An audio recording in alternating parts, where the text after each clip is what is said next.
It was a clear night, illuminated by the moon, when Lucas began his journey home.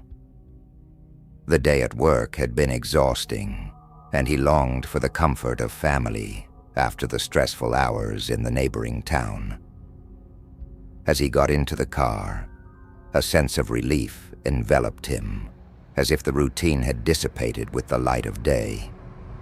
The road ahead was long and deserted, surrounded by vast fields that seemed to fade into the horizon, interspersed with a few solitary trees standing like silent sentinels.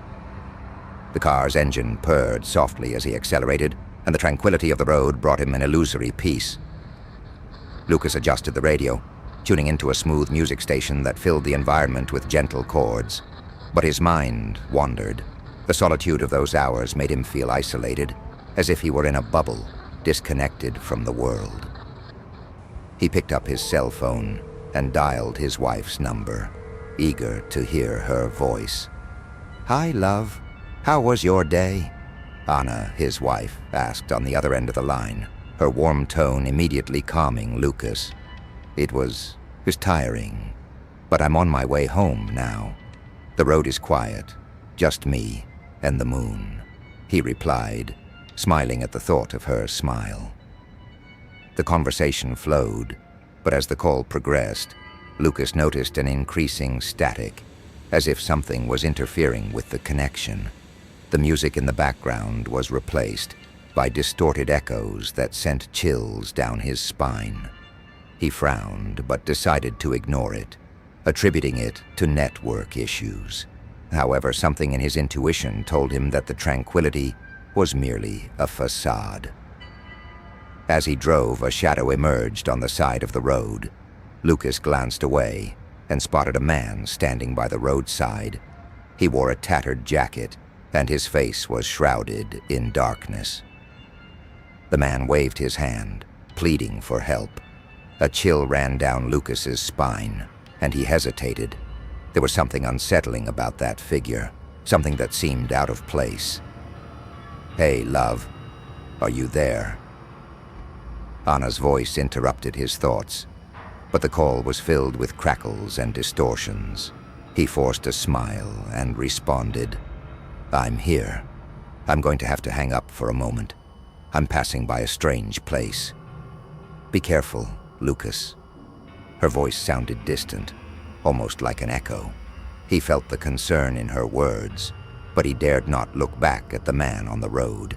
He pressed the accelerator, and the figure quickly disappeared from his rearview mirror. But the feeling of discomfort lingered. After a few minutes, Lucas glanced at the dashboard and realized that his cell phone battery was almost dead. He needed to find a place to recharge it. The road remained deserted, but ahead a faint light appeared. With a sigh of relief, he spotted an isolated gas station, its old, dilapidated structure promising temporary relief.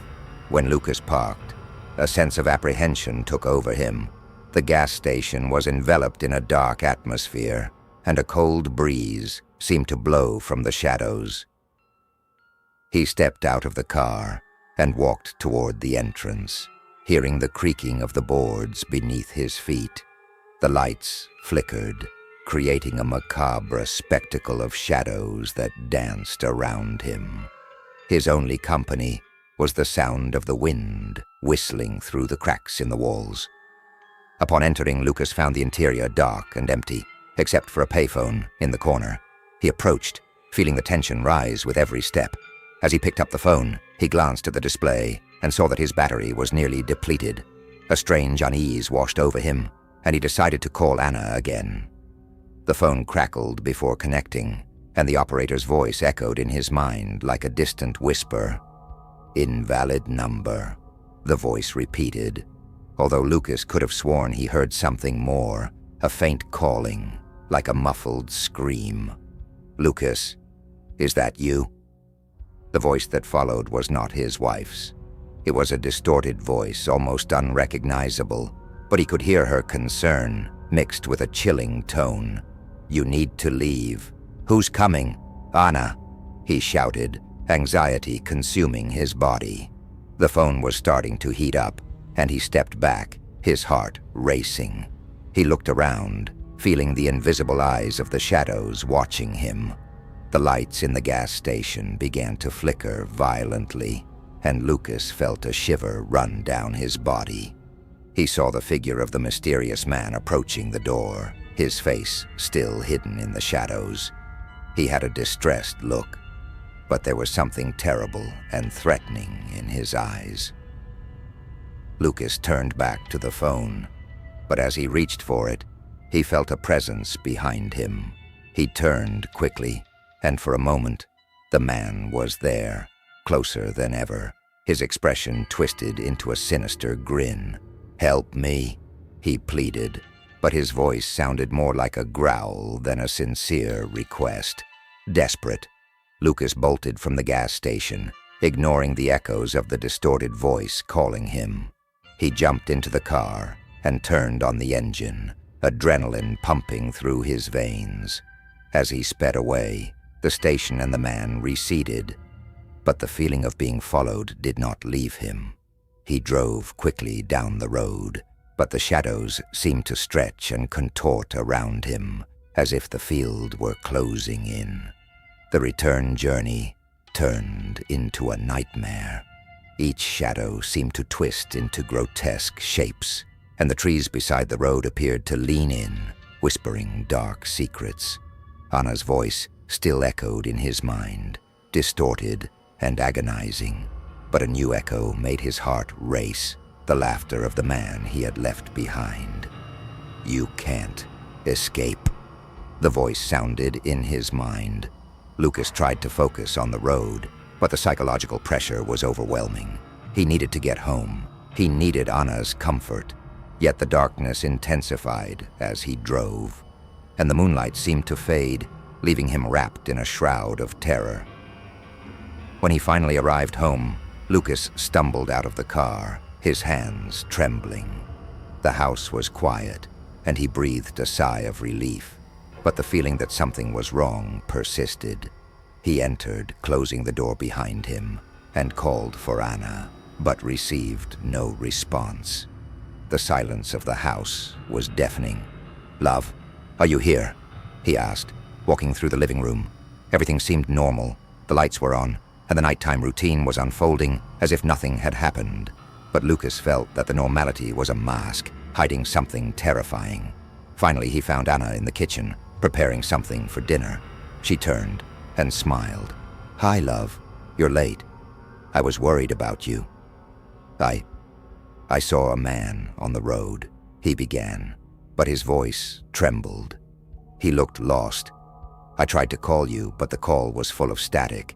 Then I went to a gas station and—" Anna interrupted, laughing softly. "Lucas, you must be too tired. Don't worry, everything is fine now." But something in her smile unsettled him. Lucas felt the atmosphere shifting, as if a shadow was closing in around them. He tried to calm himself, but the thought that everything could be an illusion consumed him. That night, as he settled into bed, his heart was still racing. He wanted to relax, but the image of the mysterious man lingered in his mind. He was about to close his eyes when a soft, cold whisper invaded the silence of the night. "Lucas." He sat up abruptly, his heart pounding again. "Who's there?" he asked, his voice trembling. The house was quiet, but the feeling of being watched was unbearable. "You can't escape." The voice echoed again, closer now, and Lucas quickly turned to the side of the bed, but no one was there. He looked at Anna, who was sleeping peacefully beside him, completely oblivious to the terror consuming him. He lay back down, the fear growing in his chest. The shadows danced on the walls, and the line between reality and illusion began to blur. What had really happened that night? Was he safe at home, or had the man by the road found a way to follow him? The fear nestled in his mind, and as the moon shone outside, Lucas realized that the true terror lay not in the shadows of the road, but within himself. He closed his eyes, but the whisper didn't stop. You can't escape.